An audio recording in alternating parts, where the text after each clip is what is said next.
Bonjour bien-aimés dans le Seigneur. Que la paix et la grâce nous soient données de la part de Dieu notre Père et du Seigneur Jésus-Christ. Je suis ton frère en Christ, Williams Monga. Cette semaine, nous apprenons à avoir confiance en Dieu dans les épreuves. Ce lundi 8 juin 2026, nous commençons par une épreuve que nous connaissons tous, de près ou de loin, la maladie. Bien-aimé, si toi aussi tu as peur de la maladie, pour toi-même ou pour un proche, si la douleur ou l'incertitude te font sentir vulnérable et seul, alors cette méditation est pour toi. Notre verset de méditation du jour est Ésaïe chapitre 41, le verset 10. Il nous dit que ne crains rien, car je suis avec toi. Ne promène pas des regards inquiets, car je suis ton Dieu. Je te fortifie, je te viens en aide, je te soutiens de ma droite triomphante. Bien-aimés, avant de comprendre ce que ce verset signifie pour nous aujourd'hui, rappelons tout d'abord le contexte. Dieu parle par le prophète Ésaïe à un peuple menacé, inquiet, qui va bientôt traverser des temps très difficiles. Ils ne savent pas de quoi demain sera fait. Leur avenir est incertain et leur cœur tremble. C'est justement dans cette atmosphère de peur que Dieu leur dit « Ne crains rien, car je suis avec toi ». Ce n'est pas une promesse pour les jours de vacances, c'est une parole de guerre adressée à ceux qui sont épuisés, malades et désespérés. Pour le comprendre, bien-aimé, prenons une image. Imagine un enfant malade, alité, qui a peur. La chambre est sombre, la douleur l'inquiète, et soudain son père entre et s'assoit près du lit, il prend sa main et lui dit que « Je reste avec toi, tu n'es pas seul ». À ce moment, bien-aimé, l'enfant n'est pas guéri, mais il est apaisé. Par quoi? Par la présence de son Père qui change tout. Alors, comment savons-nous que Dieu est vraiment avec nous, même lorsque nous sommes malades? Bien-aimé, c'est par Jésus-Christ. Dieu n'est pas resté loin de notre souffrance. En Jésus, il est venu habiter parmi nous. Jésus a connu la douleur, les larmes, la fatigue et même la mort. Donc, il comprend nos souffrances. Et parce qu'il est ressuscité, nous savons que la maladie n'aura jamais le dernier.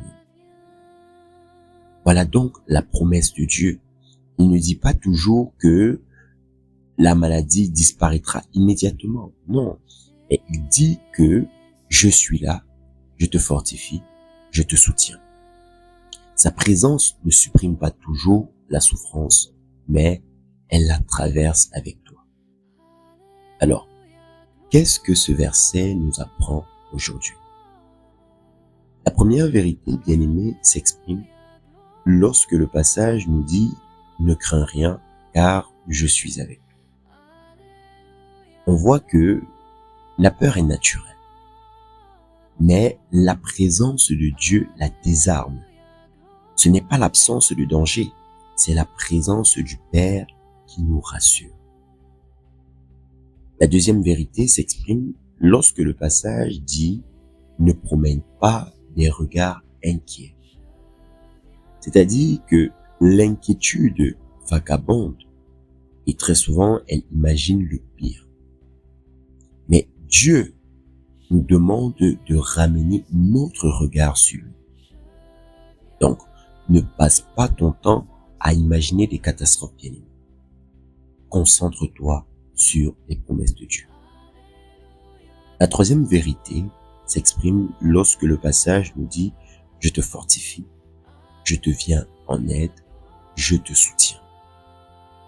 On voit ici, bien-aimé, 3 actions de Dieu.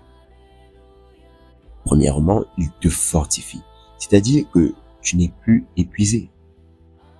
Deuxièmement, il te vient en aide, c'est-à-dire que tu n'es plus seul. Troisièmement, il te soutient, c'est-à-dire que tu ne tombes pas. Bien-aimé, ce passage présente 2 pièges que nous devons absolument éviter. Le premier piège, c'est de croire que la maladie est un signe d'abandon de Dieu. Quand la souffrance vient, on se demande souvent pourquoi Dieu m'a-t-il laissé tomber. Mais ce verset dit justement le contraire, en ce que c'est précisément dans l'épreuve que Dieu se rapproche de nous. Le deuxième piège, qui est très courant, est de croire que si tu es malade, c'est que ta foi n'est pas assez forte. Non, bien-aimé. Regarde l'apôtre Paul. Il a prié 3 fois pour être guéri d'une écharde dans la chair.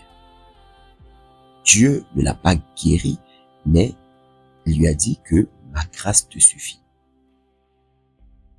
La maladie, bien-aimé, n'est pas une mesure de ta foi. Elle est une occasion pour la puissance de Dieu de se révéler. Alors, comment vivre la maladie avec confiance aujourd'hui? Voyons cela en 4 étapes concrètes.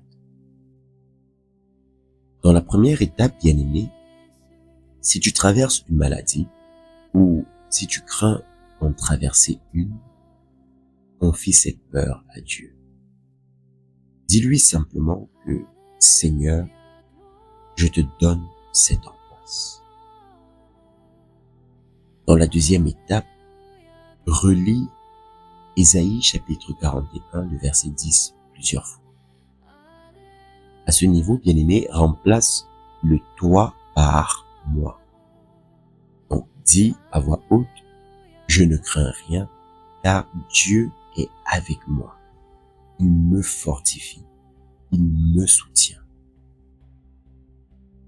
Dans la troisième étape, fais un geste pratique pour prendre soin de ton corps, bien-aimé. Que ce soit en te reposant un peu plus, par une meilleure hydratation ou au travers d'une consultation médicale.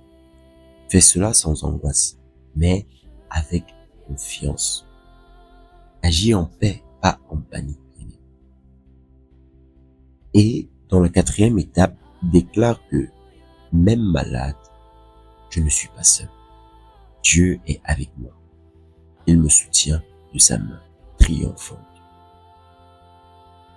Bien-aimé, je vais maintenant te montrer 3 domaines concrets où cette confiance en Dieu change tout. Le premier domaine, c'est quand nous recevons un diagnostic médical difficile. Comment est-ce que nous réagirons? On verra que, au lieu de paniquer ou de désespérer, nous nous rappellerons que Dieu est avec moi. Il me fortifie. Nous pleurerons si cela est nécessaire, mais nous ne perdrons jamais de vue la présence de Dieu dans ce monde. Donc, concrètement, bien-aimé, prends une minute pour dire, Seigneur, même si je ne comprends pas, je sais que tu es avec moi. Cela n'enlève pas la souffrance, bien-aimé, mais cela enlève la solitude. Le deuxième domaine, c'est quand nous prenons soin de notre corps, à travers des médicaments, du repos, de certains examens. On verra que, au lieu de le faire par angoisse, nous le ferons par sagesse. Dieu n'est pas contre les médecins ou les traitements, bien. Il utilise très souvent ces moyens. Donc, concrètement, avant une consultation ou un soin, prie. Dis, Seigneur, dirige les mains des soignants, oriente-moi. Utilise ce moyen-ci afin de me relever. Cela transforme un geste médical simple en un acte de confiance en Dieu bien-aimé. Le troisième domaine, c'est quand nous voyons d'autres chrétiens malades, que ferons-nous? Au lieu de leur dire simplement « ça va, tu seras guéri » ou « une guérison », nous leur rappellerons la présence de Dieu. Nous serons présents, même si nous n'avons pas de solution immédiatement. Donc concrètement, bien-aimé, apprends à rendre visite ou à appeler une personne qui est malade. Ne parle pas seulement de guérison, mais dis aussi « je suis là et Dieu est avec toi ». Tu vois, la présence souvent, bien-aimé, vaut plus que des paroles. En quelques mots, ce qu'il faut retenir de cette méditation, bien-aimé, c'est que la maladie n'est pas un abandon. C'est un lieu où la présence de Dieu se fait plus proche que jamais. Sa main droite te soutient. Alors, tu n'as pas à traverser cette nuit tout seul. Dieu est là. Bien-aimé dans le Seigneur, si cette méditation t'a aidé, je t'invite à partager ton témoignage en commentaire. Cela encouragera d'autres personnes qui traversent exactement la même épreuve. Mais aussi, tu peux rejoindre notre groupe de suivi actif chaque jour dans la présence de Dieu sur WhatsApp. Les liens sont en description. Ensemble, dans ce groupe bien-aimé, nous apprenons à faire confiance à Dieu, même dans la souffrance. Alors, afin de clôturer cette méditation, je t'invite à prier avec moi, afin que nous apprenions à faire véritablement confiance à Dieu dans ces moments de souffrance. Nous prions. Père céleste, nous venons à toi dans le nom puissant de Jésus-Christ. Je te confie ma peur de la maladie. Que ce soit ma souffrance ou celle d'un proche, je me sens vulnérable, je le reconnais. Mais tu me dis dans ta parole que ne crains rien, car je suis avec toi. Aujourd'hui, Père, je choisis de ne pas promener des regards inquiets. Parce que je le sais, tu es mon Dieu. Tu me fortifies. Tu me viens en aide. Et tu me soutiens. Même dans la faiblesse, ta présence est ma force. Alors, je le crois, je ne suis pas seul. Dans le nom puissant de Jésus-Christ. Amen.